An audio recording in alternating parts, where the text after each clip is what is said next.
This is the station yard.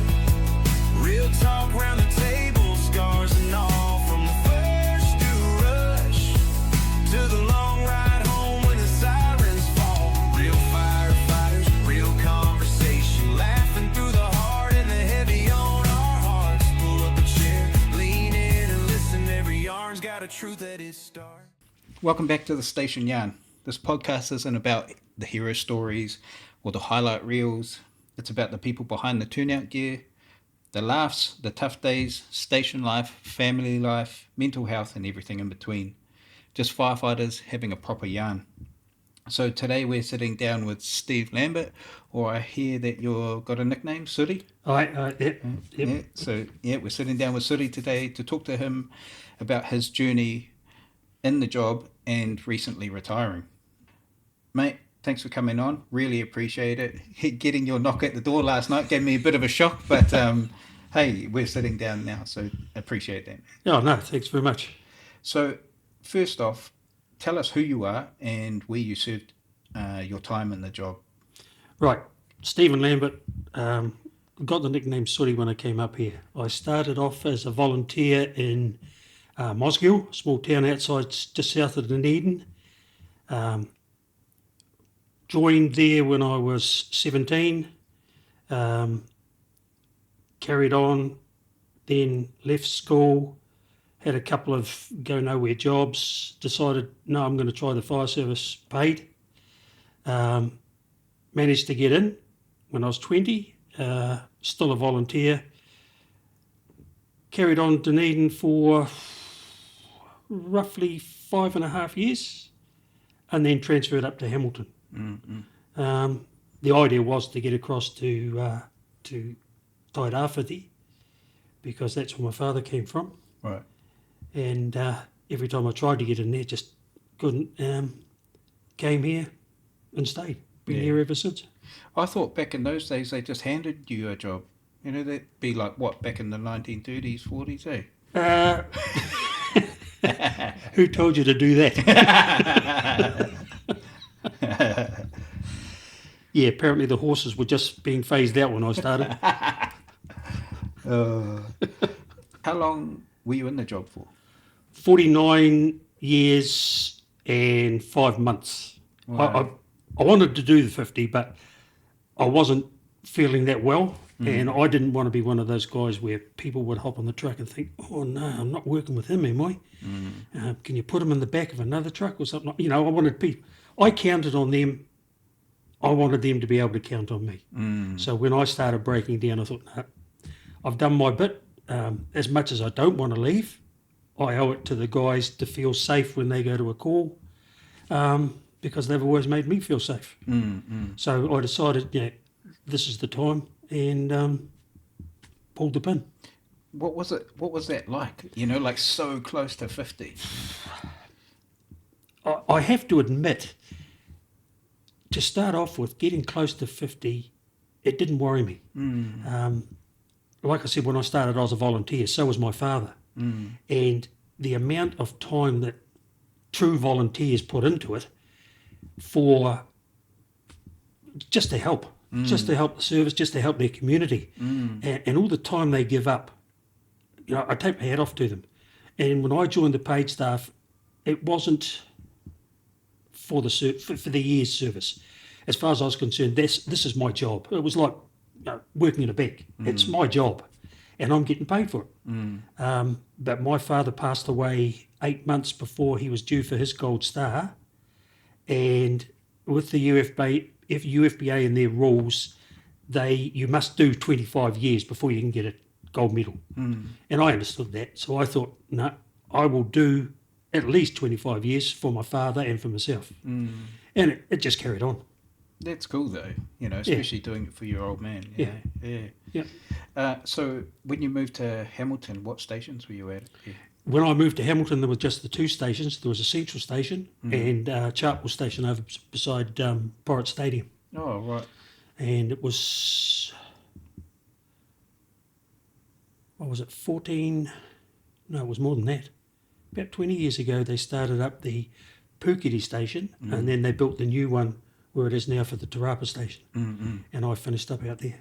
Oh, at Tarapa. Yep. Yeah, right. Yep. How did you said you came on as a 17-year-old. Yeah. So when I joined the volunteers, I was 17. yeah. So did you always look at you wanted to be a firefighter, or it sort of just you fell into it, or? When I got to about 20, 21, and I was, I'm not enjoying the job I'm in. I do like being a firefighter. I like what they do. I like how whenever we get called out, it's to help somebody. Somebody is in trouble and they need our help. And while I was still young and still learning a lot of stuff, I felt that I can at least provide some kind of support to them while the others who know more than me can help. And if I stay in it long enough, I'll get to the stage where I'll know more and I'll be able to help them. And I just decided, working this job, I want to join the fire service. So I applied, missed the first time, and out of the blue, got in the second time. I didn't even realise they were having a second, running a second training course. Now that was in the days when it had just became the New Zealand Fire Service. Right. So it went from Metropolitan Fire Board days Yes. to the New Zealand Fire Service when I got in. Yes. It only just changed over then. So that was 77, 78.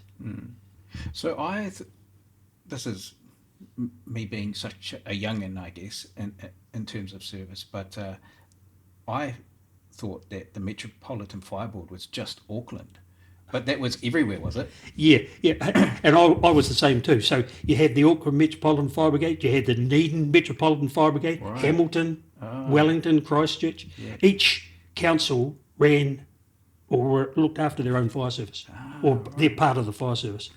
And then it was decided New Zealand's just not big enough for each centre running its own training course. Why don't we amalgamate everything? Then we can standardise training, standardise equipment, clothing, all that kind of stuff, and just run it as the New Zealand Fire Service. So yeah, I got in just after they changed the New Zealand Fire Service. It's going back a wee while, but can you remember your first call? One of the things about Dunedin is they had the central station and 4 substations. And when I first came here, the guys used to give me a hard time. How come in Hamilton had slightly more people here than Dunedin did when I left? But Hamilton only had 1 central station and 1 substation. So how come Dunedin's got 1 and 4? And I said, well, Dunedin's spread out. It's got a harbour through the middle of it and everything's spread around there, plus all the hills. So 2 of the stations were on the hills, so the appliances had a good run down the hill to get up the hills on the other side. And when they changed from Metropolitan Fire Board days to the fire service, one of the conditions was you cannot disestablish any stations that had already been built. Right. So because Dunedin had 1 and 4, it stayed at 1 and 4. So yeah, it was. That's quite a good thing because, to my knowledge, when they built the Tarapa station, they closed Puketi. Yes. Yeah. Yeah. Instead of keeping it, you would think have another station, right? Well, there's probably only about 2 kilometres, maybe 1.5 kilometres distance between the two. Oh, okay. If, to my way of thinking, if Hamilton keeps building the way it is with all the industry going out towards the university, Tamahiri, all the retirement villages going out that way, they're going to have to look soon at putting a substation over that part of town. Well, I mean, that's the same as where I live, like the population in the area that I live in is growing immensely. It's something like 400,000 in the last 5 years, and there's still no permanent fire station there. Yeah. But hey, that's above my pay grade anyway. Yeah, yes, unfortunately. Yeah, going back to that first call, what can you remember about it? Right, now, like I said, Dunedin's on hills. Yeah. I started on a Monday on Brownwatch. Tuesday was my second day shift. Monday, sitting there all day, tender hooks, waiting for the first call. Nothing happened. Finished up. Swapped over at the end of the shift, went home, come back in the next morning, line up like we used to in the old days, roll call, go through any notices that had to be read out, hop in your truck and do your appliance checks. It was about 2:30, 2:45, got a call to a house fire in the Roslyn area, car on fire in a garage underneath the house. So because of that, they sent 2 trucks. Roslyn was first, obviously, it was in their patch, and we got sent from Central Station. And I'm in the back and I'm sitting there putting on a BA set and bouncing around a bit. Settle down, you'll be right, you'll get there. And then we hit the hills, one of the hills by the breweries, New Zealand breweries. And everybody else kind of dropped their heads down. No, what's going on? As we were coming down, we passed these kids on the side of the road on bikes. School was coming up. We go flying past, they waving to us. We hit this hill, started going up the hill, and these kids come past us, their bikes. That was my first call. As it turned out, it wasn't much, so we got turned around before we got there. But yeah, that's my first call in Dunedin was being passed by kids on bikes. Oh, Yeah, it was because while they were a reasonably up-to-date fleet, they were old trucks. Yeah. And when it came to hitting the hills, because we had 4 in the back, Oh, right. and the front runner in Dunedin, Yeah. officer, driver, and 4 in the back. Yeah, right. And it was. I could see where everybody ducked down. What's wrong? What's wrong? Kids come riding past, laughing and waving at us. That's awesome. Oh yeah. Looking back now from what you experienced in that first call to just before you came off the trucks, what was the differences that you saw, and was it what you expected to see when you finished up?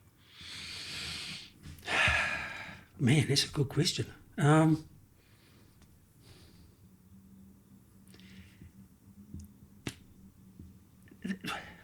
The calls we go to have changed. Mm-hmm. The amount of calls we go to have changed. Mm-hmm. But apart from that, everything was the same. To me, there was still a certain sense of excitement. Okay, somebody's in trouble. We're going to go help somebody. The guys getting it. At the end, it felt that I knew more. I could contribute more. I had more experience. If I had a younger guy in the back or a younger girl in the back, I could, if need be, I could pass on some of that experience. It still felt good going out knowing that somebody's in trouble, they've called us, and this is my chance, if possible, to help in some way. So that never changed. I suppose the excitement, like the first call everybody kind of stepped out of my way because they thought I was going to go bouncing off the walls. But yeah, it's just more casual now. You get up out of your chair, put your boots on, walk to the truck, things like that. First couple of calls I had, I was running. I'm on the truck, I've got my boots and leggings on and climbing in the back of the truck, and everybody, I'm waiting. Where's everybody else? They'd done it before. They knew what it was like. They're going to go out the door no later than what they normally would, but I'm already sitting there. No, it didn't really change. It still felt good knowing that I had a chance to go out and help somebody. And that's why I wanted to join. It's funny you say about the running thing, though. Like, I remember, my first couple of months, like, I was running to the truck every time, running. And then, I've done 17 years now, and you get a new guy, he's running to the truck, and I'm like, what the fuck are you doing? Slow down. And he's like, what, we got to go. And I'm like, mate, we'll get there. Yeah, you'll break your ankle. Yeah. You'll slip on the bloody step getting up into the truck, and you won't even make the call. Yep. Yeah. I remember my first night shift. No sleep.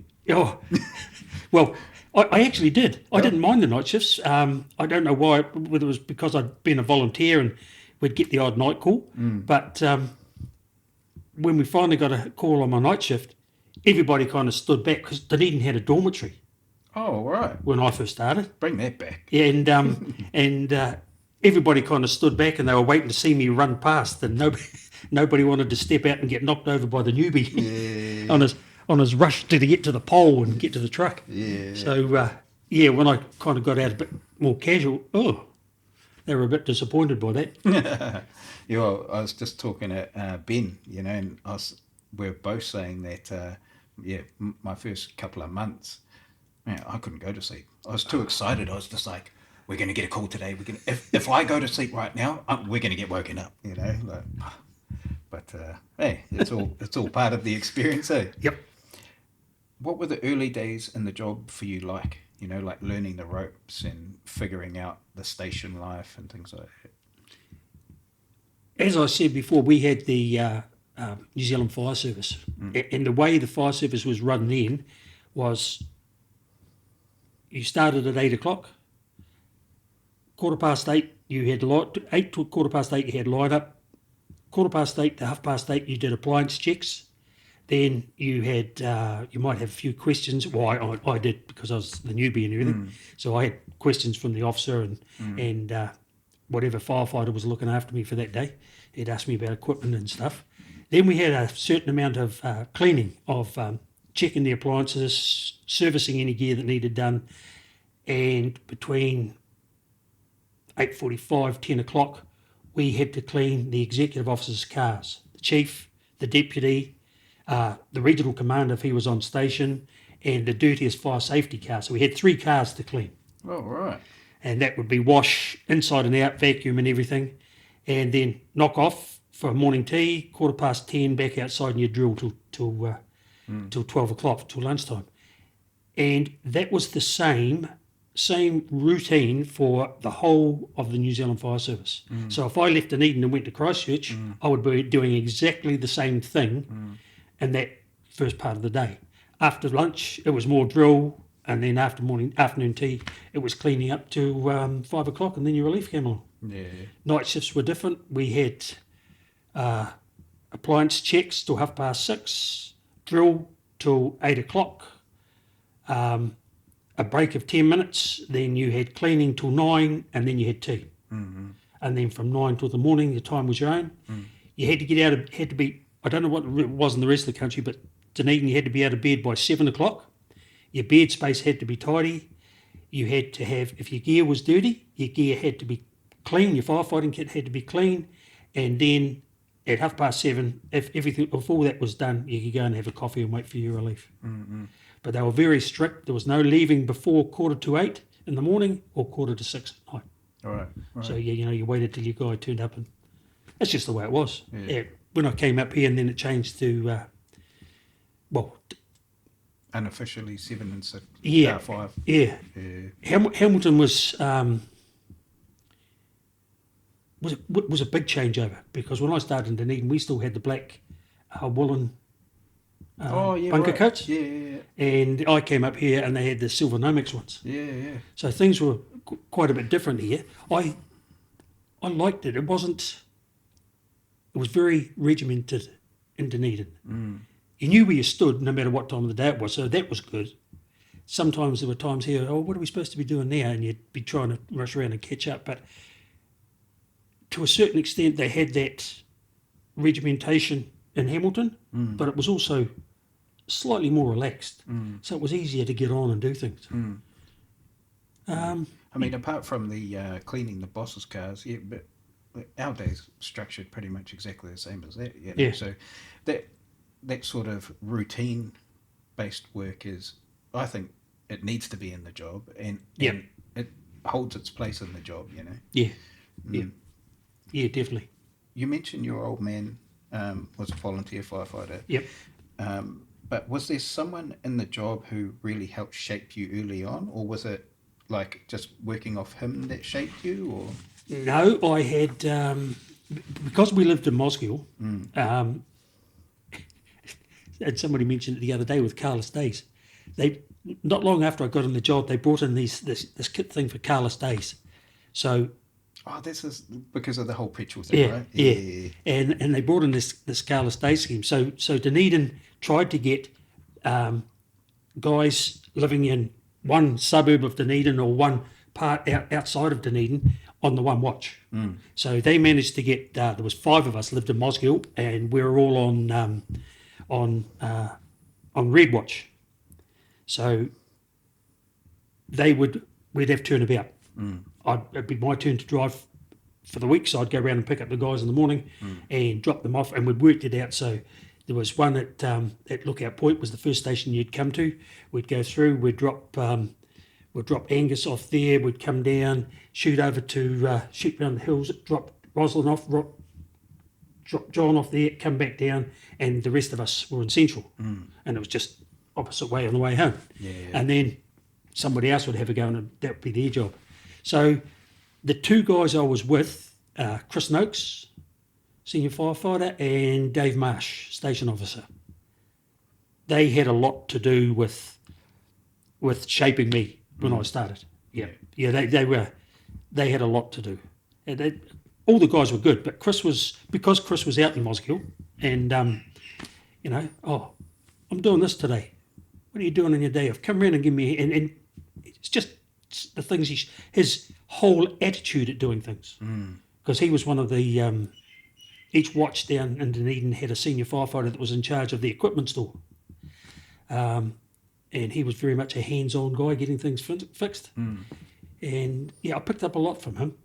Very good. Dave, another very good officer or firefighter. Full stop. He was, no, there were no troubles. Had a problem, you could go along and talk to him at any time. They were pretty much like they're anywhere. But those 2 had a lot to do with it. So these carless days, I just touch on that. It must have been a long day, driving on gravel roads back then in the horse and cart. I'm going to get those guys. Could be any one of those. So station life is a big part of the fire service. What was the culture like at your station? Let's talk about the last station you were at. Good. Very. I was when I left, we had an old Dyson stick vacuum cleaner. Yeah. When I left, they had replaced it. It had broken down. They replaced it with a new one. And I didn't know anything about this, but on my last day, the guys turned up. They'd sprayed it gold, the whole thing gold, and put little messages on it. and that was their going away present for me. I was very much of the opinion that this is my home. I'm here for half the year, give or take. You got holidays and everything, but you overtime, stand-ins and all that. You're there. You sleep and eat, wash, shower, all that kind of stuff there. So this is my home. I want my home clean, and it would annoy me if guys would come in and they'd make a mess. You don't do that at home. Yeah. You'd be too scared to do that at home. Your missus would give you a hiding. Clean it, and every now and then, I was known for leaving an email out to the whole of Te Rapa station, and I wouldn't go through and put red watch Te Rapa, blue watch Te Rapa, green watch Te Rapa. I'd pick out all the guys, so I made sure I had all the right guys. And me again. Just noticed that we're getting a little bit lax at doing this. This is our home, as you've heard me say plenty of times, and I'd give them a general strum up for it. And so I'm not picking on anybody in particular because I don't believe everybody's doing it. The ones that are doing it will know who they are. If you want to come and talk to me, you know where I am. And leave it, and it'll get fixed up. Yeah. But I would. Oh, Mother Hubbard, he's out there again vacuuming the floors. He's wiping this down. Shh, let him do it. Well, he's doing it. I don't have to. Yeah. So it was good. It was. They are a great bunch of guys. Like I said to them at the end, I said, I don't have a big speech or anything like that. The only thing I can say to you guys is thank you. You've given me a place to work that I enjoyed going to. I don't enjoy some of the things that happen, but I enjoy going to. I enjoy working with you, no matter which watch you're on. You had my back, I had yours. If things were difficult at home, you helped me out. If things were difficult at your home, I was able to help you out. You're just a big family. So I've got nothing to say to you except for thank you. And that's what it was like. Yeah. They were good. We had with all the trouble that they're having, we had troubles with that. We had trouble with COVID and all that stuff. But it's the comradeship. I mean, I'm of the same thinking, like we spend half our life at home and half our life at station, so you treat it like your home. Yeah. You treat the people that you work with like your family, Yeah. like because you are a family. You're literally spending half your life with them. Yeah, yeah, exactly. So fucking clean the toilets, man. Yeah, yeah. What makes a good crew in your opinion? I don't know if I've had a bad crew. And if I have, maybe I'm thick and I don't notice it, because everybody's got their strong points, everybody's got their weaknesses. And that, myself included. One thing I was good at, because coming from Dunedin, coming up here, I didn't know my way around Hamilton, so I had to learn the names of streets to be able to get round. I remember being in Dunedin and saying, how do you get to the Moana Pool? Well, you go up to the set of lights, you go left, you go along, you'll come to a roundabout, turn right at the roundabout, go up the hill, and it's a third left. What's the name of the... I wouldn't have a clue of the name of the street, but I know how to get there because I drive it all the time, things like that. Yeah. But to get round Hamilton, I had to learn the streets. So it got to the stage there for a while where, before we got the tablets like we've got now, where we're going, Sooty. And I would know, I had a pretty good idea of where we were going. Other guys, they had a rough idea, they knew the suburb. Some guys would know about the hospital. And, you're sitting in there, they've got all the stuff they need, all the know-how, how to move around the hospital, sprinkler systems, where they're all hooked up and everything like that. Somebody else might know about the university, all those big areas and things like that. I don't...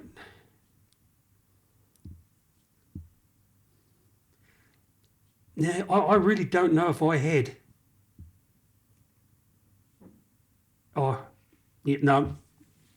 There was years ago, there was one guy, he tended to be, for want of a better word, lazy when it came to doing makeup. He would kind of disappear when it came to making up after a job, no matter how big or how small. But you get those guys everywhere, though. Apart from that was, that was probably about it. Everybody had their strong points. They might have been a wee bit weak on this, or you had to help them through with that, or remind them, but nah. Yeah, it's funny you say about the makeup. You get that everywhere. Seriously, you get that everywhere. And but I'm of the thinking, like, if we all get it done, you'll get it done quicker. You're back to station quicker. Yeah. Well, we're spoilt here in Hamilton because we got the volunteers. Yeah. And they turn up for calls, and you're finished with you're finished in with the fire. You've come out. You've taken your BA set off, you're decontaminated, you're having a quick breather and a drink of water, you turn around to start rolling up feeder hose and delivery hose, and they're halfway through it. And it's absolutely brilliant. And actually, the guy said to me when I was finishing, do your 50, go join the volunteers. You only have to be there for another 7 or 8 months. Go and join them, and you'll get up to your 50. And I says, nah, it wouldn't work. And I says, why wouldn't it work? And I says, because we'd get to a call, and then we'd be there with you guys. We'd get to a call, and somebody would say, okay, make up. And I'd turn around and say, no, stuff that. Let the lazy bastards do it themselves. Hop in the truck, we're going home. So, yeah, it wouldn't work. That's not I see where he's going with that, though, just to finish your 50, but yeah, maybe not. Yeah, I'd get into trouble with them. Yeah, I'm not helping you guys. So what's something about station life that the public would never understand?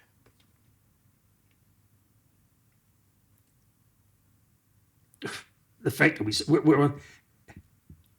we used to get quizzed the odd time by somebody at the supermarket. What are you doing here? Why aren't you on station? Well, we live on station. Somebody was at the station 24/7 if they're not away at a call. So, we need to come and get stuff and things like that. Oh, do you live on the station? Yeah, we've got beds there. When we're not on duty on night shifts, there's another crew sleeping there. Oh, I thought you just came for the day, and then if you had a call at night, you left from home. So that's probably about the only thing. A lot of people realise, we're there more than not. One of the big things used to be, you fellas just play pool and cards and darts. You don't do anything when there's no fire calls.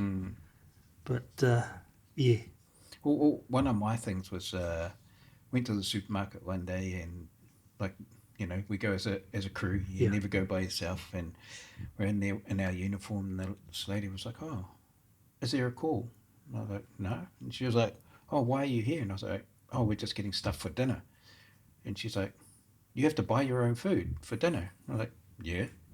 And she was like, absolutely flabbergasted. She thought that the fire service provide us food for our dinners. And I was like, "Nope." Okay. Yeah. In the Metropolitan Fire Board days, they probably did. Yeah. Because I know at one stage Hamilton used to have a lady that would come up and look after the mess, and she would bake for them. Oh, right. That was before I got here. Yeah, right. But she used to come up because one of the things I gave the guys a hard time about was when I started in the fire service, there was no such thing as dishwashers for residential areas. Yeah. They were all big commercial ones for restaurants and things like that. Yeah. And so, being the newbie in Dunedin, that was my job. You're Sadie. So it's your job to make sure the kitchen's clean. There's a big pot of tea for morning, afternoon tea, lunch, tea time at night, and everything like that. Get up in the morning, make sure there's a big pot of tea there. Apart from the dishes that the other guys use, they wash their own dishes. Anything else, you've got to wipe down the tables, make sure there's salt and pepper and sugar in the bowl and all that kind of stuff. And that's your job. And so when I started, no dishwashers, we were doing dishes. Finished at Te Rapa, the dishwasher kept broken down. So I finished at the job, no dishwasher, still doing dishes. Yeah, no horses. But I was going to say, what about the stables? Who's the stable boy? Yeah. So what were some of the best parts of the job for you then?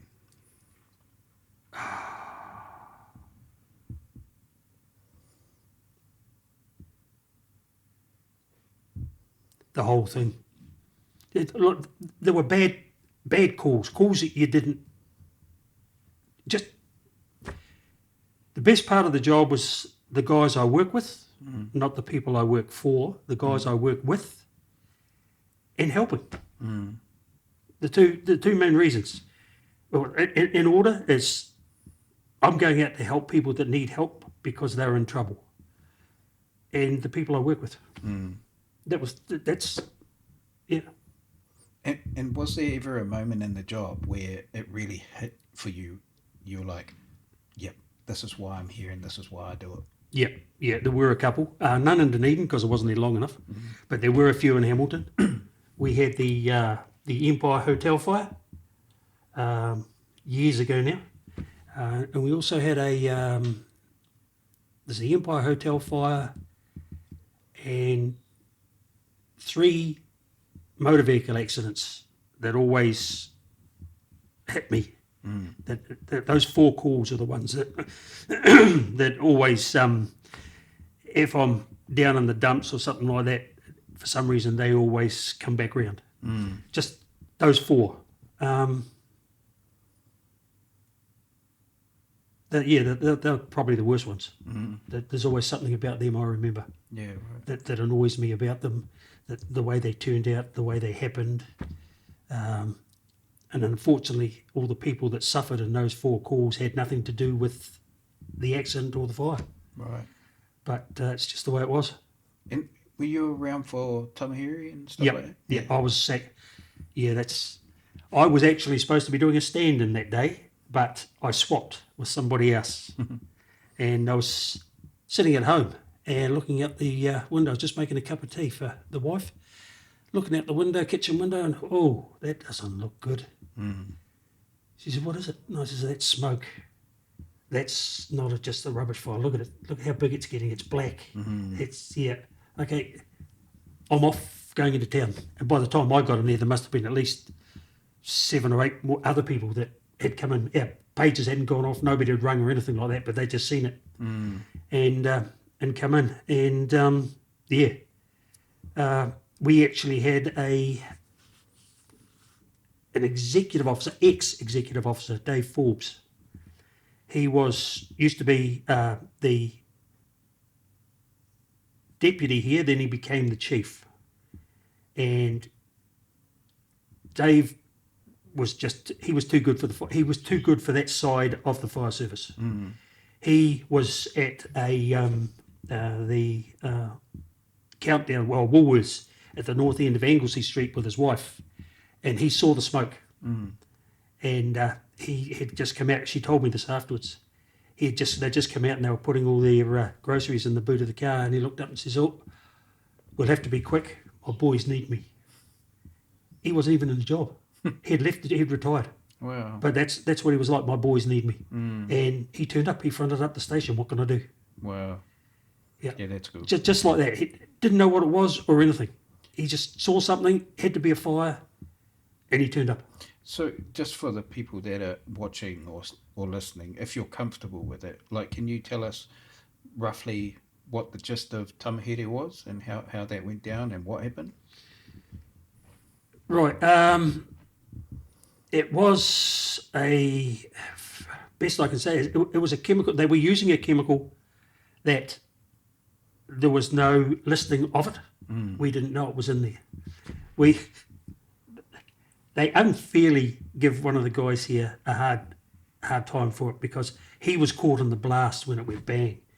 But they wanted a crescent to shut something off. And somebody had taken it or passed it in, and he wound up with a crescent anyway. And they keep saying, "Oh yeah, he banged it, created a spark, and that's why it went bang." Right. But it wasn't. It was just bad luck. Like when caught it and got and was killed by the blast. It wasn't. There was no marks on him. The surgeon from the hospital came out and explained to us how it happened, because we were all sitting there wondering, well, was standing next to him. They were side by side. If they'd been over another half metre the other way, it would have been the one that copped it. But it was just the force from the blast that. He was the pump operator. He was outside. His back pretty much got burned off him. But he was still out there helping members of the public from the school, shifting the firefighters out of the way, directing them away because there was a gas cylinder, LPG cylinder on a stand out the back, and he wanted to get everybody away from that. But here he is with skin dripping off his hands. His face was a mess. The back of his wildfire jacket was all gone. He's still out there shifting them. It just shows what the guys were like. Yeah. It was just wrong place, wrong time. It's something that shouldn't have happened, and I tried not to dwell on it too much. I felt guilty for a while because I thought, that technically that should have been me, but I took the stand in, and then, oh no, I can't do it, and swapped it with somebody else. And he wound up, I don't even know who it was, to tell you. I know the guys that were out there, but I don't know who it was that was driving in the position that I should have been in.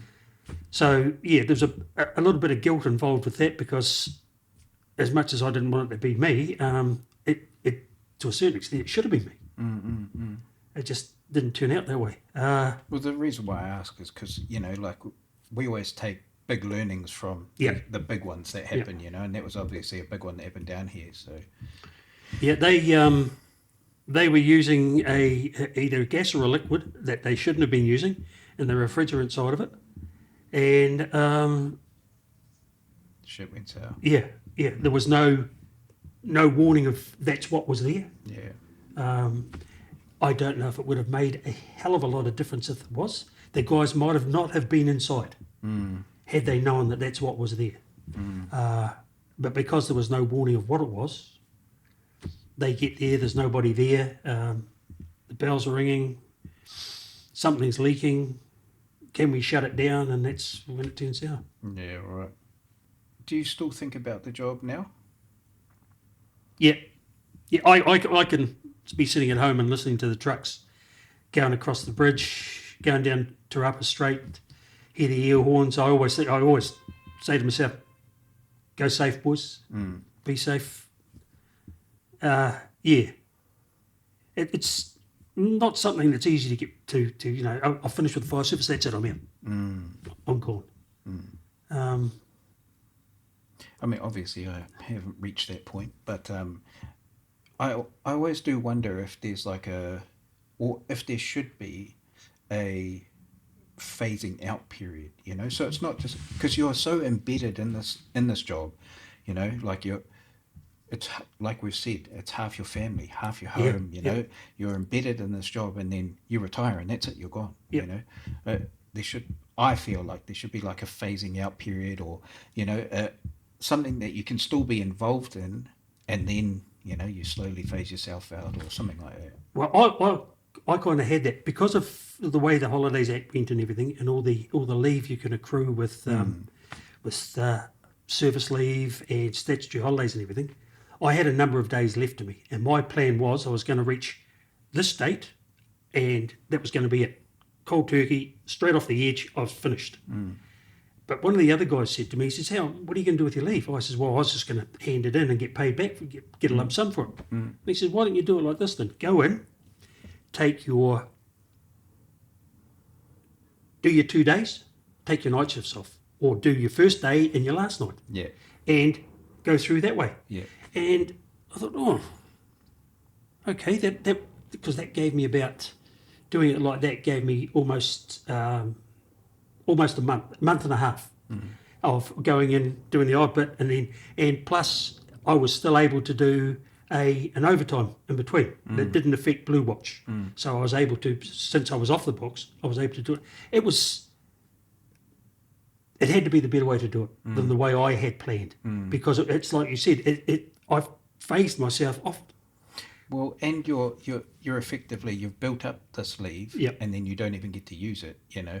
But that's money in the bank, you know. So, but yeah, I just think like when it comes to the boys retiring, we're losing so much knowledge and experience. Surely there can be a pathway that we can still tap into that, you know. I mean, like this is great. Like, I get to sit down and have a yarn to you, you know. Like, but there must be a pathway where we can still tap into that knowledge and experience, you know. Yeah. Like I said, it was 6 weeks. I just pretty much did half a shift, had half a shift off. And it was good. And the guys on Blue Watch that I finished up with, they you know, every now and then I'll get a text, we're having a coffee. So-and-so's baking today, come along and join us. I don't want to be annoying them or anything like that. And I keep getting to, you're not annoying us, mate. We wouldn't ring you up and ask you to come. But, because I do know this one guy that used to be here. He reckons he was in the fire service for dollars and days off. And the best thing he ever did was leave the fire service. It's a fluke if you ever bump into him. Yeah. It's just, he left and that was it, gone. Wow. But he was an all right firefighter too, but no, it was more to it. I had some personal trouble. And if it wasn't for the guys in the fire service and the guys I was working with at that time, I think I could quite categorically say I wouldn't be here if it wasn't for them and the help they gave. That's how good they were to me. That's cool. And it was just the guys off the floor, you know. It was, yeah. When I think about it like that, I could have been in a far worse, or not even here at all, if it wasn't for them. The way they looked out, we looked out for each other. The way they looked out for me. And at the time, I must admit, I didn't even know it. I didn't think about it. I'd be off somewhere. Work was the only thing that kept me going, in as much as when I went to work, I thought about nothing but work. I concentrated just on work. But I would also, at times, I'd just slope off somewhere. And before, has anybody seen Sooty? No, my turn, I'll get up and go. I didn't realise they took turns. But somebody would come down the bedroom and looking for me. Or they'd come down to where we had the gym set up. They'd be down there, come down. I just wonder what you're doing, mate. You all right? Yeah. And they'd either stop and join in or have a chin wag or just go away. And it wasn't till afterwards, till one of them actually had passed away from cancer, that one of the other guys turned around and says, you changed. And I said, well, how did I change? He said, well, he used to be a bit cold-hearted at times. He would always have a joke, but there were times when he got a bit cold-hearted. But for some reason with you, something in you clicked with him. Because he was always up with Sooty. And he would get up and come down and check on you to find out where you were. Out of the blue. And yeah, it was then I thought, well, so did so-and-so, and when I was at Chartwell Station. Yeah. It is. It's like you say, it's your family. It's your other family. You're there for half a year. You're home with your wife and your kids for the other half of the year. It is. And it wasn't a job to me. To me, it was a vocation. It started out as a job. It definitely started out as a job. But the more I got into it, the more I got involved with helping people in different bits and pieces, the more it was just, no.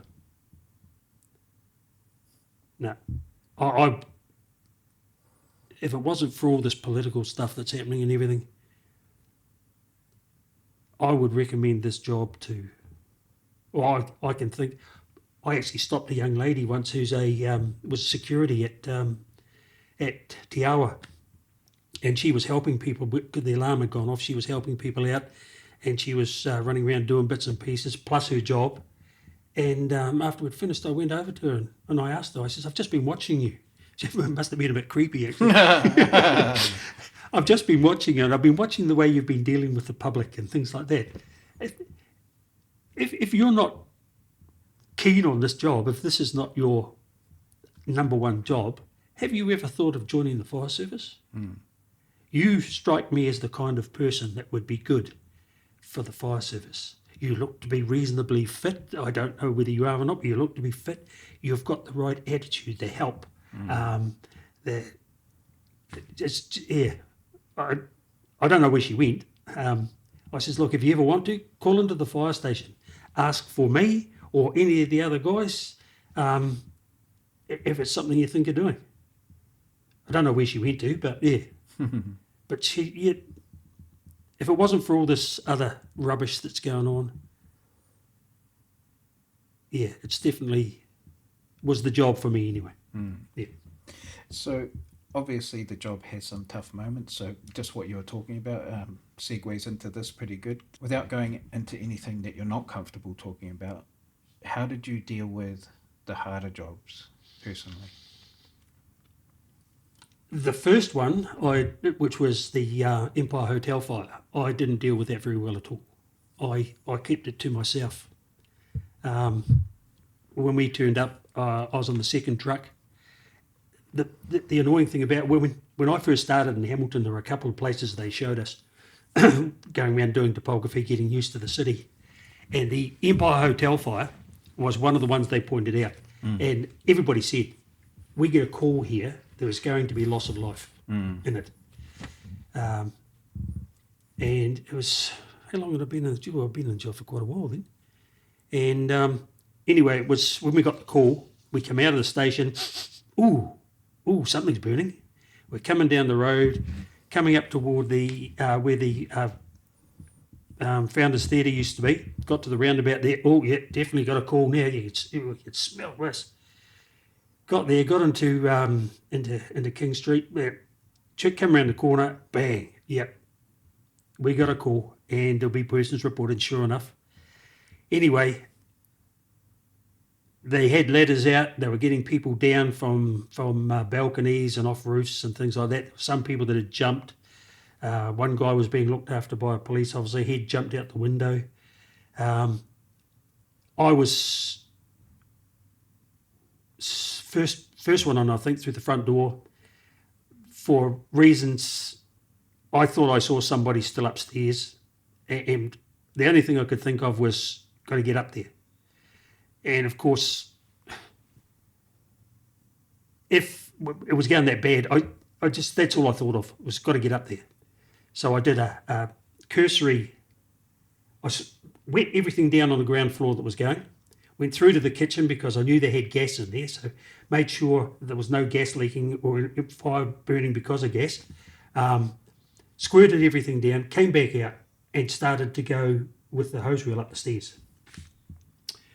And before I went up there, I had a quick look down the hallway.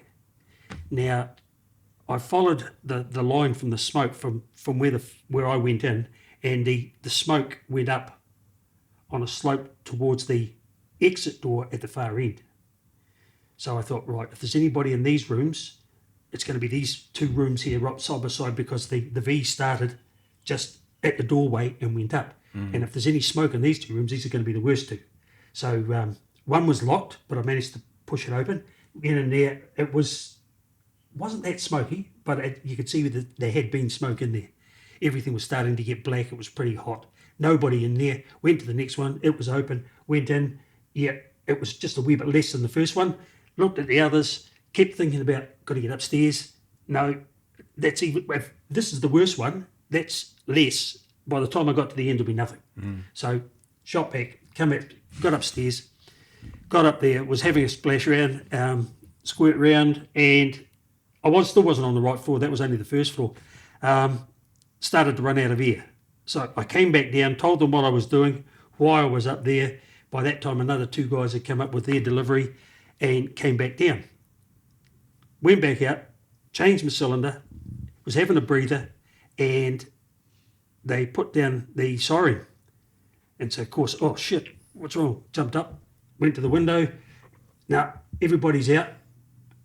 They think there's still somebody in there on the ground floor. Now, I went over, it says, no, there's nobody. I checked the first two rooms, didn't check the last two because it was bad, not as bad, and, told them all that I saw. Well,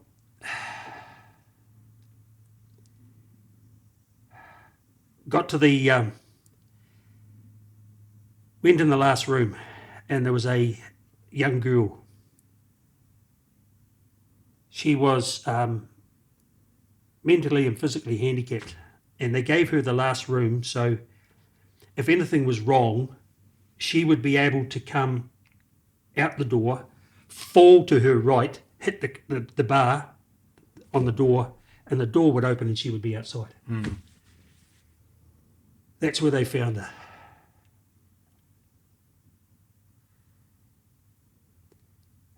She died from smoke inhalation. Her room was absolutely, it was black. It was like tar running down the walls. I couldn't work it out. I still can't work it out. The room closest to the stairs where the fire was coming down, yes. The next room, maybe. But by her room, it should have been nothing.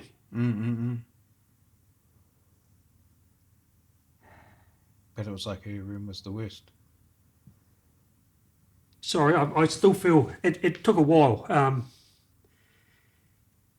I feel as though I let her down. That if I'd done and gone through all four rooms, I may have found her beforehand. But I didn't. I kept thinking about what I saw upstairs. And like the guy said, anybody up there was not going to survive. There was, and sorry.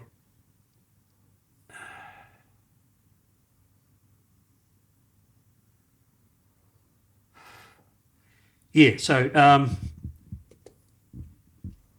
that came back a few times. One of the officers that was there, I kind of had a bit of a meltdown. at his place after we'd watched a Waikato playing a game of rugby. We went to his place for a couple of beers afterwards, and I had a bit of a meltdown with it. It just out of the blue. And so I told him.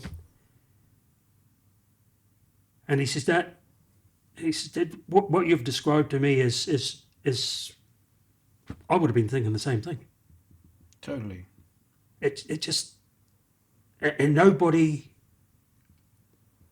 they brought out this hugely expensive computer program to work out what started the fire, or how much energy was in the fire when it started, and things like this, and where the fire started, and all that. But nobody came to talk to me, and I was the first one in. Now, when I got in the foyer, it was a big area, about as wide as what this is long.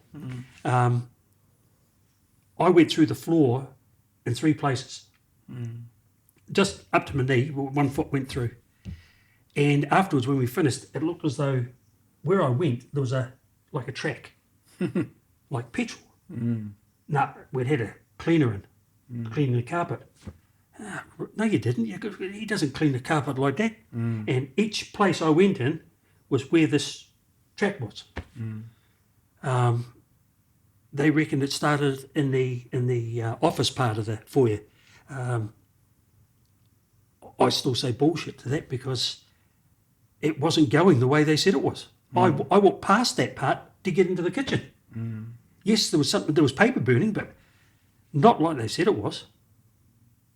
And yeah, I don't know.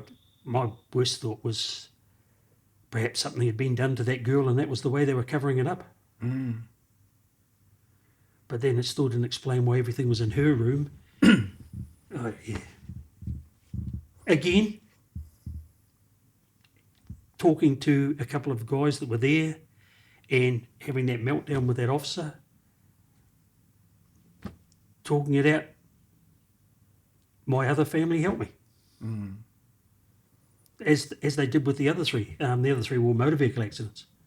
But they helped me out with all of them.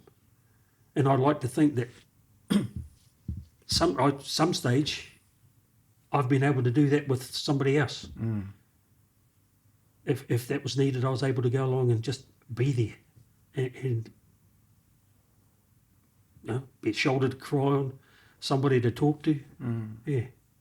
So do you think, in saying that, so from what I take of that, it was pretty hard for you, even, to get emotional now about it, but do you think we talk about those things enough, like we deal with those things in the right way, or do you think we could be better, or?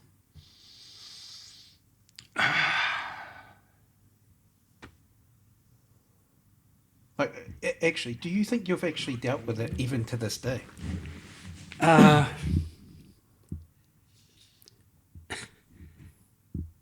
Maybe. When I stop and think about it like this, this sounds horrible. I can get over it. I can get past it easier than what I could then. Have you heard of the Kiwi Maya? Yes. Right. Rachel got in touch with me through somebody else for that, and that's got to be one of the best things that can happen for the fire service, police, ambulance, armed services, anybody suffering from PTS. Because when I was with them, and the first couple of retreats we went to, I didn't realise so many ambulance personnel suffered from PTS the way they do. I knew there was the odd person from the fire service, but not as many as what there is. So, like I said to you before, I had issues that could, if it hadn't been for my family here, could possibly have been the end of me. But because they encouraged me to talk, they did. They encouraged me to talk. Like a couple of them said, look, I don't know if I can say the right things to help you, but I'll listen. And I found that just the fact that I could talk about it out loud to somebody else and get it off my shoulder. I found a huge difference in that. I was a bit frightened about doing it at first because, I'm a big tough fireman. I can handle this, I go to crashes, I see dead bodies here. But I couldn't. And being able to talk to those people, it was brilliant. So sometimes some guys, I think, don't talk about it the way they should, are frightened to talk about it, are worried what people might think about them if they talk about it. Like you say, it's a family again. If this was happening at your home and it was your brother, you'd want him to come and talk to you. Or if you were having problems and you needed to go and talk to a sister or mum and dad, you can do it. Why can't we do it with the guys we work with? Because sooner or later, if they haven't, they're going to go through it. We need to talk about it more. We need to not be frightened to talk about it more. You're talking about Ringo before, and he's a hard nut. Well, him and Big Red, they both were. But I wouldn't mind betting that if something came up and they were the only two people there, you could talk to them about it. Yeah, for sure. As tough as what he says he makes out to be, you'd be able to go up and talk to him about it. Yeah. He's not going to do, what a girl. Yeah, or, yeah. He's not going to do that. They just weren't those type of guys.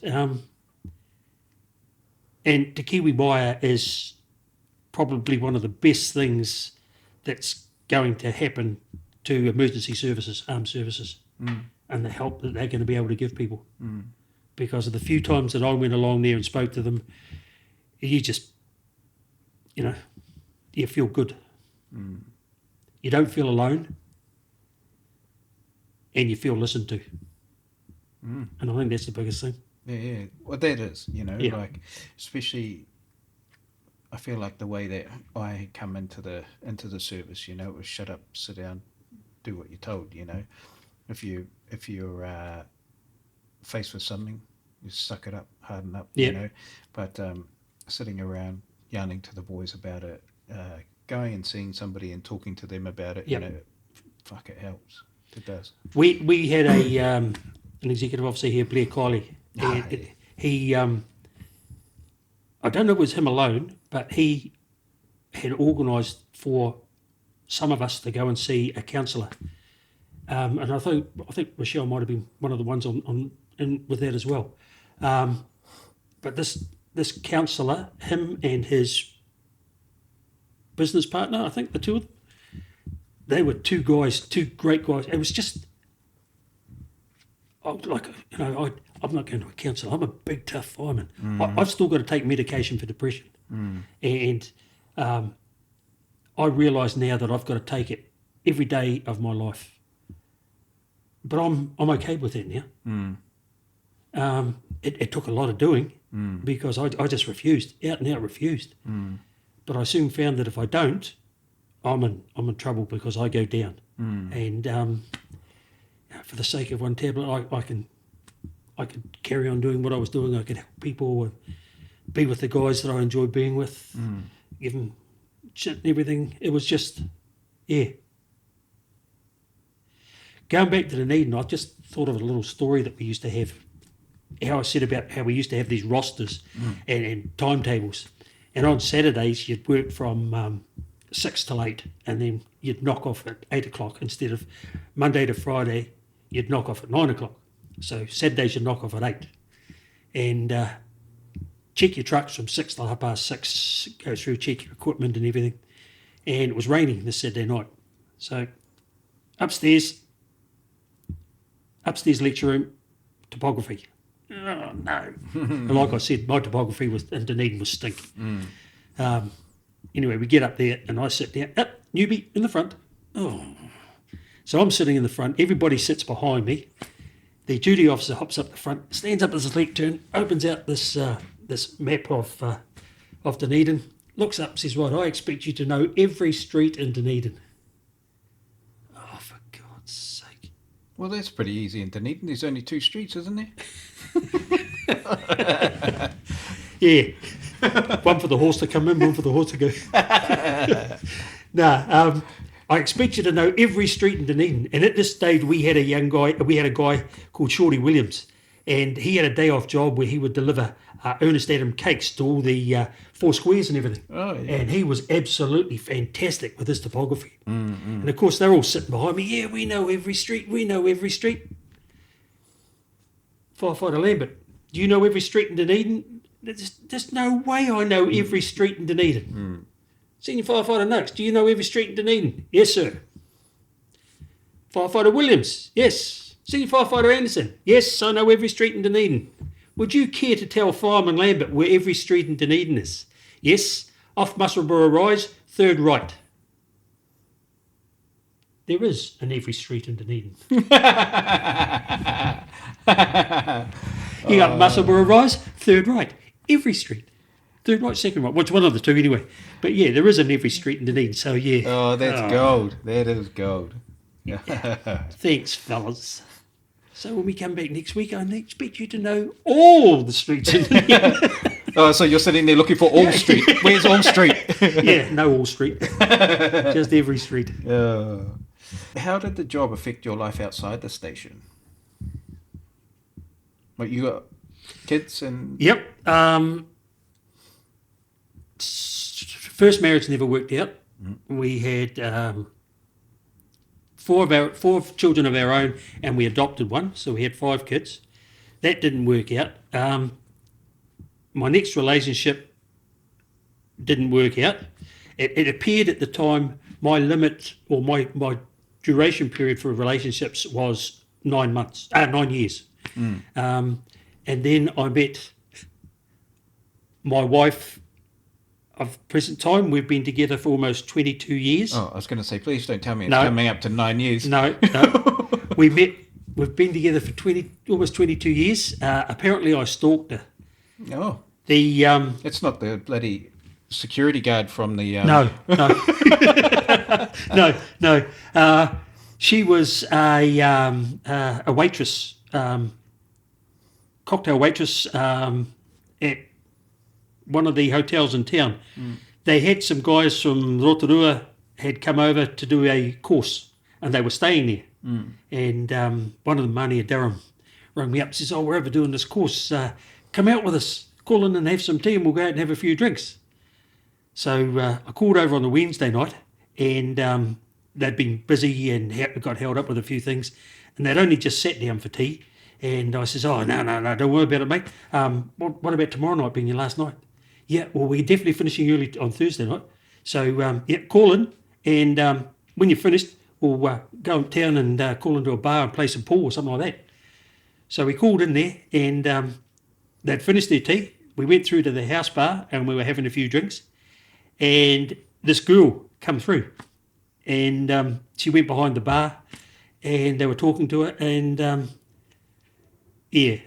I just spied her and thought, she's nice. And what the hell am I telling you guys this for? Anyway, she went along. They said, we've asked the 2 girls from the restaurant if they want to come down and join us. Where we going? And I says, what do you want to do then? And we'll play pool. We'll get down to Hood Street, and one of the bars down there, they got pool tables down there. Just tell them to come down there. So we go down, and we're down there, and then they front it up.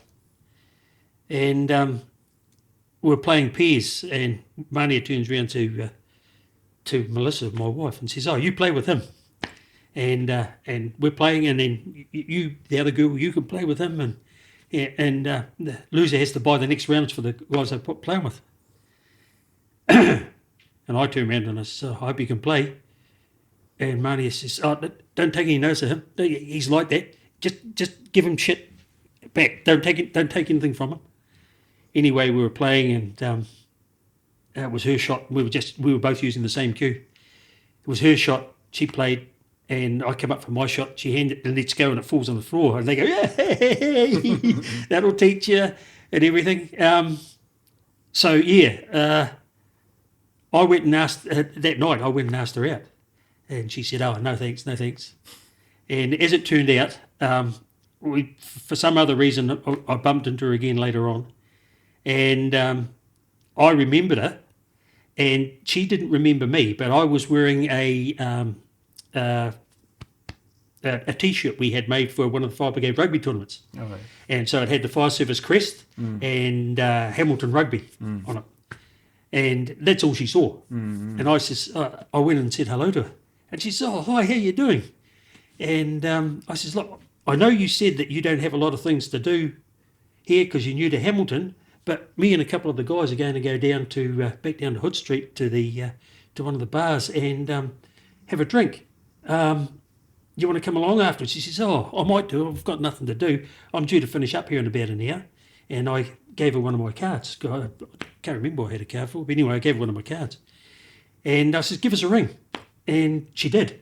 She says, oh, where are you? So I told her where I was. And she said, oh, yeah, I'll be down there soon. So we met up. And, it just went from there. So every now and then we'd go past and they'd drive past in the fire engine. And I'd be driving, toot, toot. Who are you talking to? Nobody. And of course we'd drive past and her business was on the left-hand side. So we were coming north and she'd be on the left. And I go, toot, toot, and I'd look right. So the guys are going, oh, it's somebody over there, somebody over there. And I'm in the back. Oh, Dave, toot the horn as we go past. Yeah, who is it? Nobody. We'd drive past and I'd be sitting in the back and she'd look out and I'd just quick wave. Yeah, so she says I stalked her. After a while, I asked her to marry me and she said, yeah, so we're still here. Awesome. She says, oh, I feel as though I was duped into it because I was new to Hamilton, come back from England, new to Hamilton. She was from New Plymouth, didn't want to stay in New Plymouth. And I thought, okay, he's a fireman. We can be friends. And he'll introduce me to a hot new young fireman. There were no hot young firemen in Hamilton at the time. Just me. So, talking about the closest people in your life, what did they think about you being in the job? When I joined, I was still down in Mosgiel. So my parents, Dad was wrapped. He wasn't something he actually thought of. He was chief at Dunedin Airport and Rescue Fire before he passed away. And so as a result of being in the Rescue Fire, he also knew the executive officer in Dunedin who was in charge of personnel at the time. And he actually rang him and says, oh, I see your boy's still applying for the fire service. His 3 months is up. Is he going to reapply, or would you just like me to put his name back on in the list? And he says, oh, no, just put it back in. So, yeah, he was wrapped. Mum was wrapped because I was finally had a job that I liked doing. My brother couldn't care less. I was out of his hair, so, you know. Came up here. My first wife, her father was actually in the fire brigade here as well. She wasn't keen on shift work, on people doing shift work. But yeah, for other reasons, we broke up. But it used to work. The lady I was with then after that, she didn't mind the shift work. She thought it was quite good. She says, "Oh, the good thing about it is I get a few nights away by myself."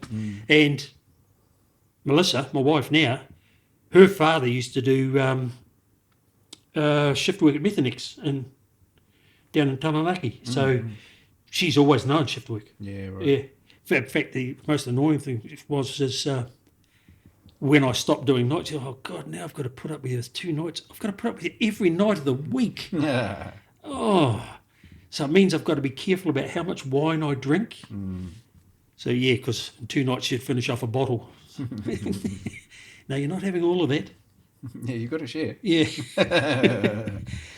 Who are you, or who were you outside of the job? You know, like, what do you enjoy doing outside of, or now obviously retired, but what do you enjoy doing?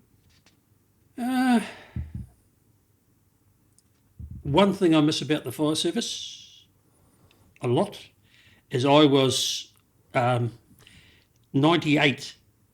I started organising the Maui Teniahi, or the Fireways program, Right. for the schools in the Hamilton, Waikato West. Right. We had somebody doing it, but then it kind of, we were falling behind. So I put my hand up to do it, and I started doing that a different way from what they planned, which caused a wee bit of strife, because when we started doing it here, the on-duty shifts were going to do this, visit the schools. Yep. And like I used to try and tell the guy when we were doing it, I said, look, I've got guys at Chartwell Station who would sooner run naked into a burning fire rather than stand in front of a classroom of 5 and 6 year olds. And I said, they can tell them whatever they like. These kids don't know anything, eh? You can lie to them if you want, but they don't want to. I'm not a teacher. I don't want to be responsible for teaching kids. And I loved doing it. I just loved it. And then I got into the FAIP. And yeah, that's probably the thing I miss the most, is not being able to go along and interact with kids.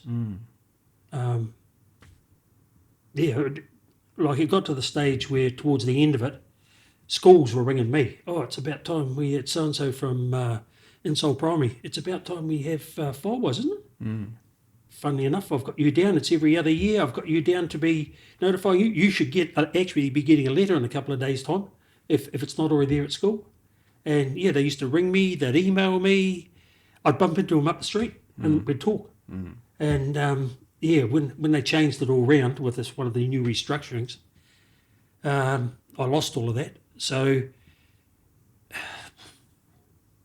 I have a lot to do with the neighbours on the other side of my house with their kids, because both the parents every now and then have to be away they try and work from home, but every now and then they've got to be away.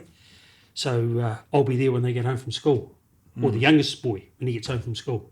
If he's a bit lost, got nothing to do, call over. You know, and we have a natter and play the old car game and everything. He cheats, but either that or I can't play as well as what I thought I could. But no, I don't.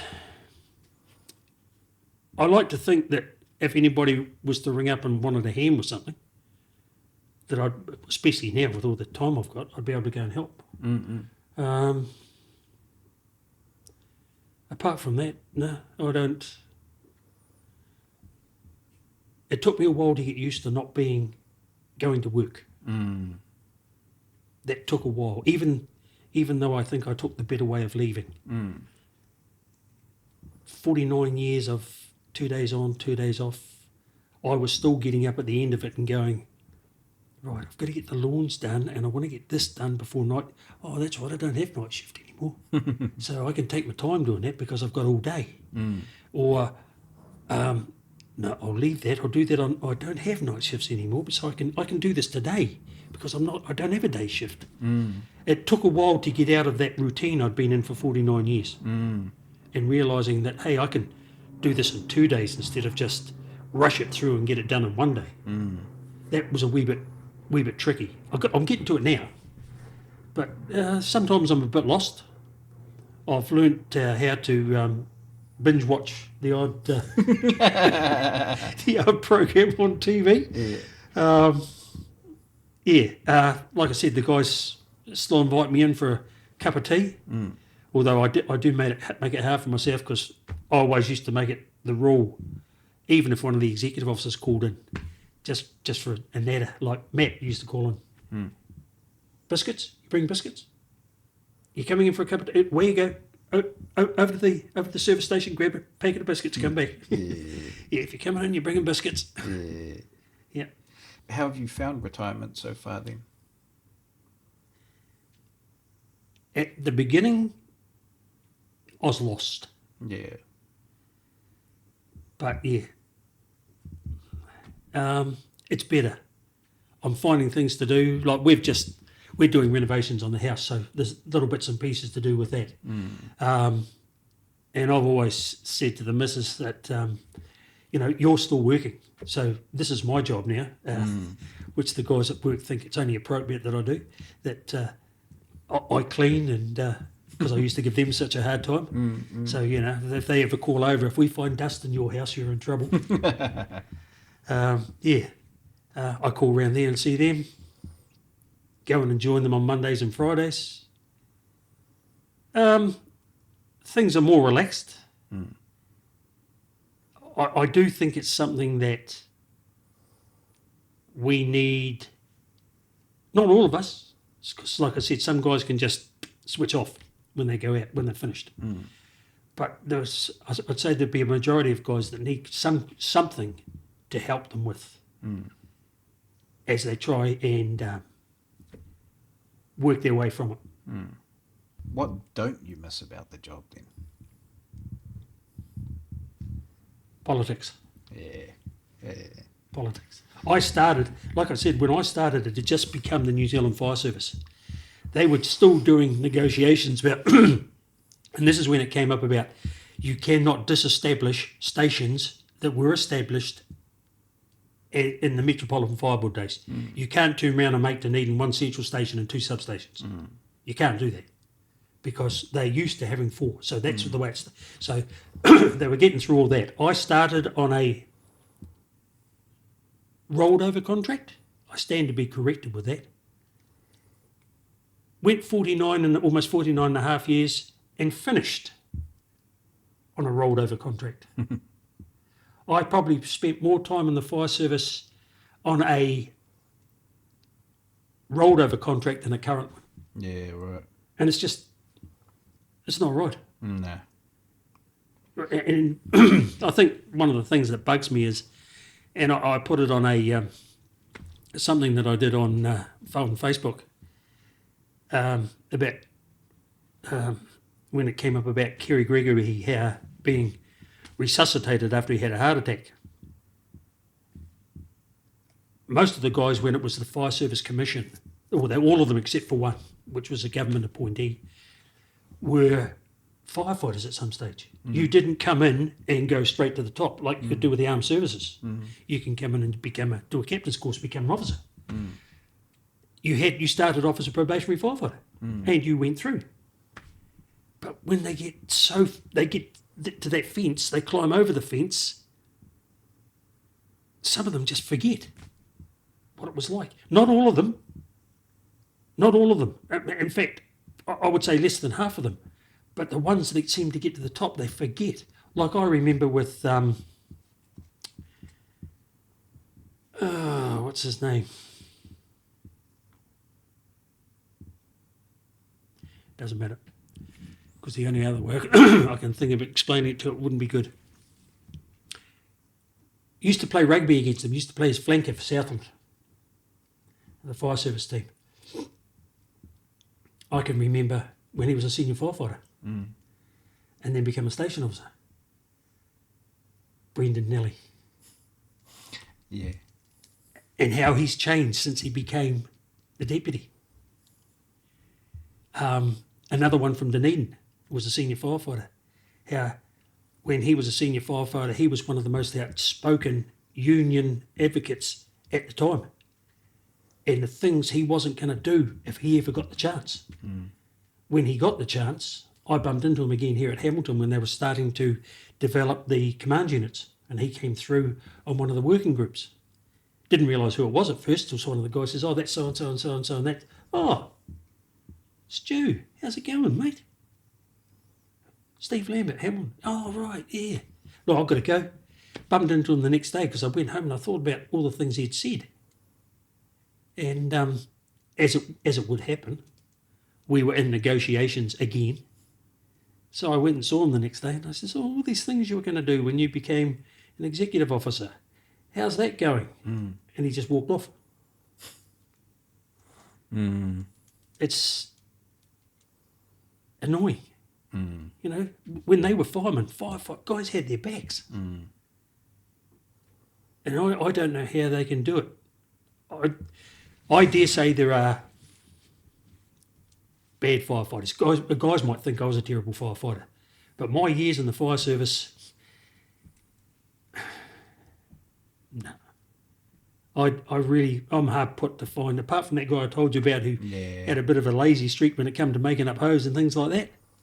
I'm hard put to really think of any bad firefighters. What did the fire service mean to you personally then? And what does it mean to you now?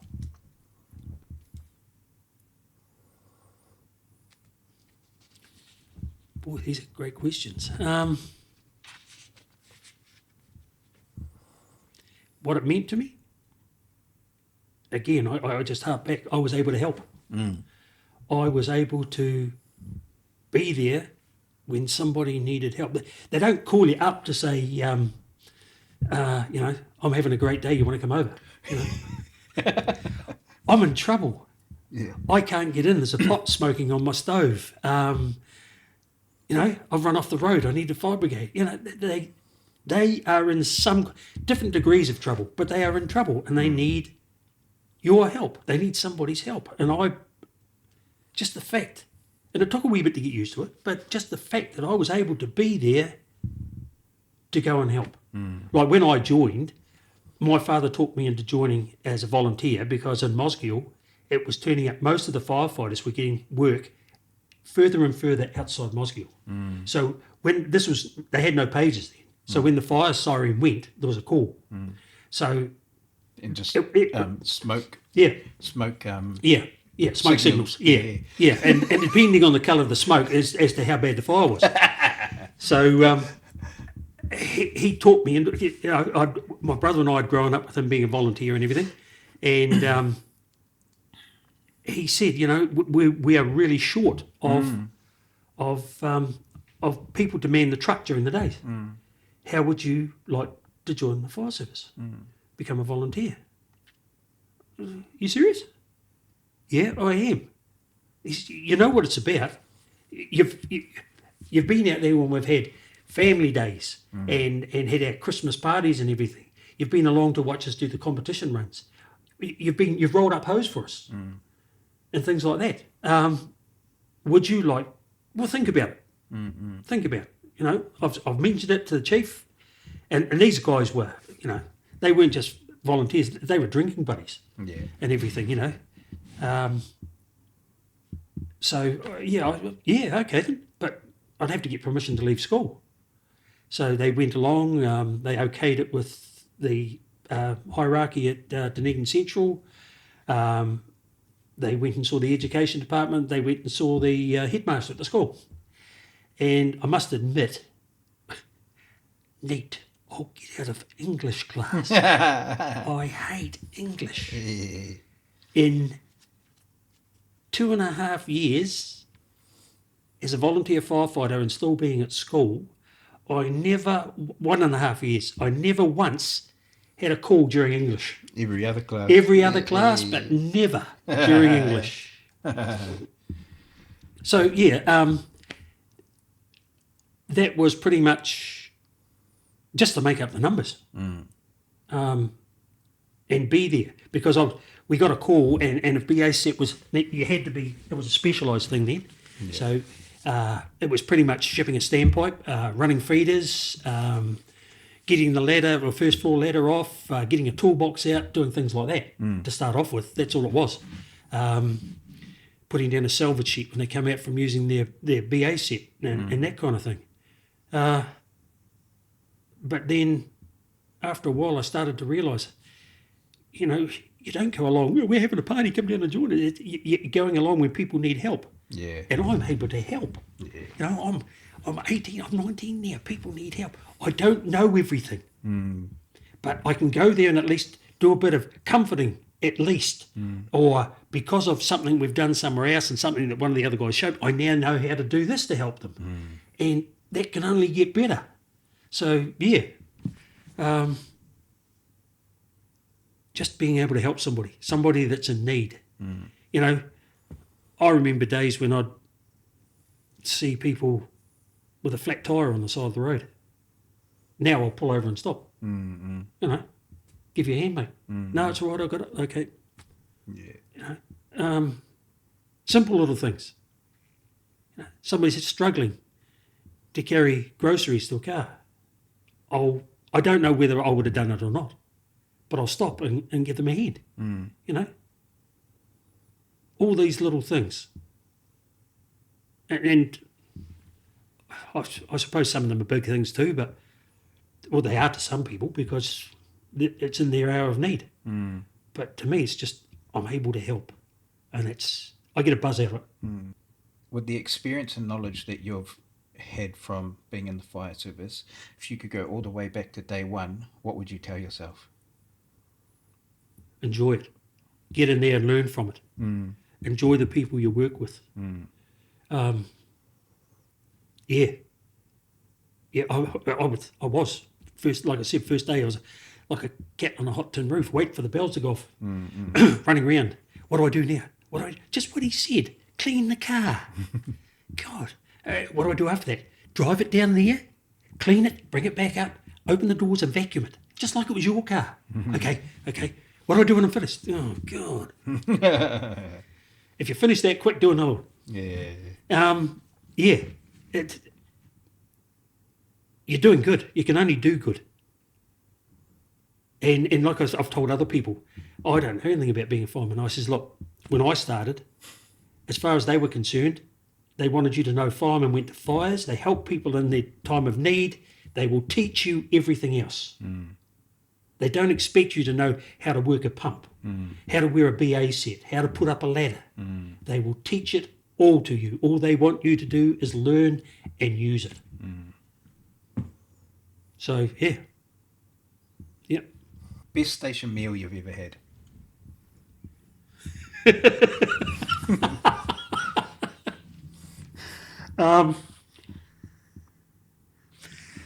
Greg Milne, Shrek, used to cook up his first meal for every watch or every new station was a casserole, a cock and bull casserole, and that's what it was shaped like. It tasted nice, but if you looked at it, you didn't want to eat it. Yeah. Coffee or energy drinks on station? Coffee. I'm not into energy drinks. Any good station traditions where you were?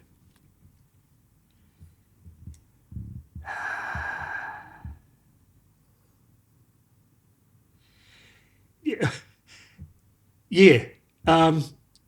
It got to the stage here in Hamilton where if you were on an overtime, more so the night shift than the day shift, you had to supply a 2-litre tub of ice cream for dessert for after tea. Yeah. So it got to the stage where, we've got too much ice cream. Oh, it's all right. Sooty's coming in. He'll eat it. And if there's no ice cream, don't let Sooty come in. Because whatever ice cream's there, he'll eat it. There'll be none for the rest of us.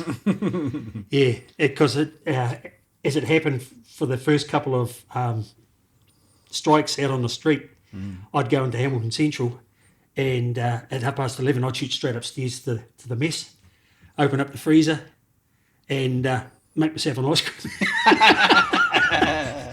You guys, sorry, there's too much ice cream here, and the only reason there's too much ice cream is because I'm not here. I'm looking after your house. Yeah, I used to get into trouble for coming in and don't let him in. He's going to steal all the ice cream. Best prank you've ever seen pulled at station? Right, I hate to blow my own trumpet. I used to go out of my way to do this. I was on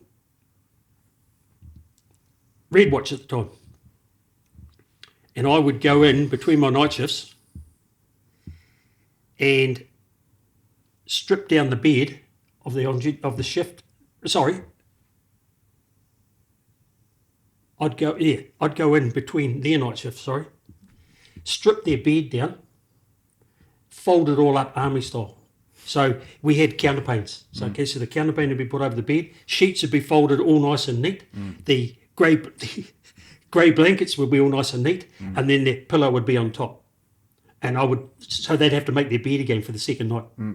But I did it one day and went through and did the 3 firefighters. This is at Chartwell Station. Went through and did the 3 firefighters. And I thought, I'm not going to do it to the station officer. So they came in at 6 o'clock at night. Oh, some bastards, mate, I've got to make my bed again. And all three of them were going on like this. Station officer comes out in the appliance bay, because his bedroom was on the other side of the appliance bay, laughs, ha ha ha, mine's all right. What I'd done to his was I got him with a stapler and stapled the sheets together all over the place. So when he came into bed, he pulled back the counterpane, grabbed the sheet to lift it up, and it all came up. And the guys were saying, "Fucking bastard, he's going off. He said, I know who did this. Get in the truck. We're going into town." No, we're right. We've made our beds. We're going to bed now. So, yeah, for ages he was hunting for me because I did that. Because I would. Other times I just fold all the sheets up, staple them all together so they come to flick them out and they'd stay together. Yeah. So they'd be for ages pulling staples out of their things. Yeah. Oh, I used to love doing stuff like that. good. We didn't do any water fights. Oh, yeah. When we had ID cards, we'd always get somebody with that, stand underneath the tower. Yeah. But I used to come in. I'd travel in on my day off, sneak in so there's nobody there, and yeah. Yeah, I love playing pranks, you know. I love playing tricks on the boys, but one of the best ones that I've done personally was so I was leaving one station going to another, and the bosses thought, "Fuck, he hasn't done anything to us. Fuck, we must be off."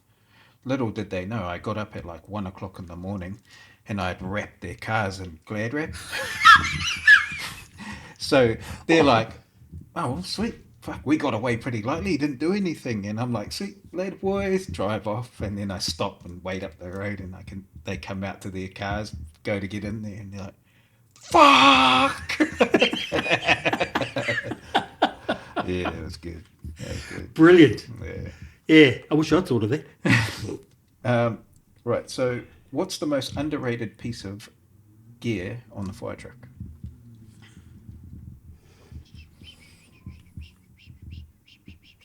Hook. Oh, you don't have them anymore, do you? Hook ladders. Yeah. Nah, they're all gone. Yeah, still had hook ladders when I was there. Great piece of equipment for fixing up your confidence. Yeah, I bet. Yeah. See, when I joined, we didn't even have radios. They only had radios for the officers. Just telegrams, eh? Yeah. So telegrams. It was awkward. They tried to teach you Morse, but it was just too much tapping, and you get the odd musician who would get carried away. Well, the torches didn't really work at night, eh? During the day, Yeah, and smoke signals were no good because you couldn't tell whether it was the fire or not. So, I suppose a tick camera. The things you can do with it, eh? Oh, amazing. You know, bodies out of a car. Yeah. What's something every new firefighter learns pretty quickly?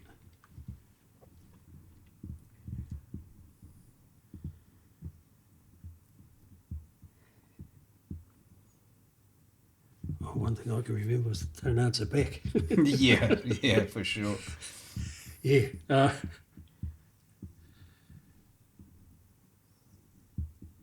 I don't know. Yeah, all I can remember was just shut up and listen. Yeah. Because they learn a hell of a lot more at training centres than what they used to when I was there. Yeah. No,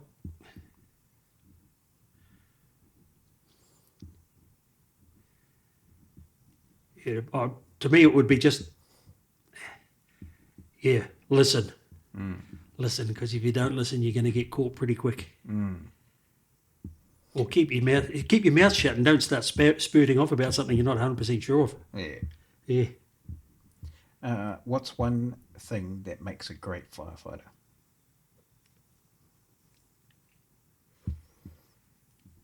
Oh, this is going to sound funny. Compassion. Oh, I like that. Yeah. So, final question. I ask that every single guest that I have.